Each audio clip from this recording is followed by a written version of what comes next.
நல்லெண்ணெய் சேர்த்துக்கிறேன். வெந்தயம் சேர்த்துக்கிறேன். இப்போ நடுவுள்ள பருப்பு சேர்த்துக்கிறேன். இப்போ சின்ன வெங்காயம் சேர்த்துக்கிறேன். இப்போ சேர்த்த சின்ன வெங்காயத்தை நல்லா அப்படியே எண்ணெயில் கிண்டு நல்லா கிண்டுறோம். அப்படியே பூண்டு வந்து சேர்த்துக்குவோம். பச்சை மிளகாய் சேர்த்துக்கிறேன். இப்போ கருவேப்பிலை சேர்த்துக்கிறேன். இப்போ மஞ்சள் தூள் சேர்த்துக்கிறேன். மிளகாய் சேர்த்துக்கிறேன். இப்போ மிளகாய் வந்து அரைச்ச தூள் சேர்த்துக்கிறேன். இப்போ புளியம்பழத்தை எடுத்து 1/2 லிட்டர் தண்ணியில் நல்லா 1/2 மணி நேரம் நல்லா ஊற வச்சு இப்போ கரைச்சி இப்போ சேர்த்துக்கிறேன். இப்போ காலாவில்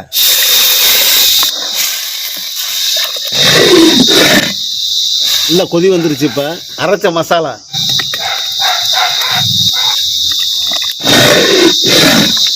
கூட்டி வச்ச குழம்பு நல்லா வத்திருச்சு. வறுத்த சுண்டவத்தில் சேர்த்துக்கிறேன். இப்போ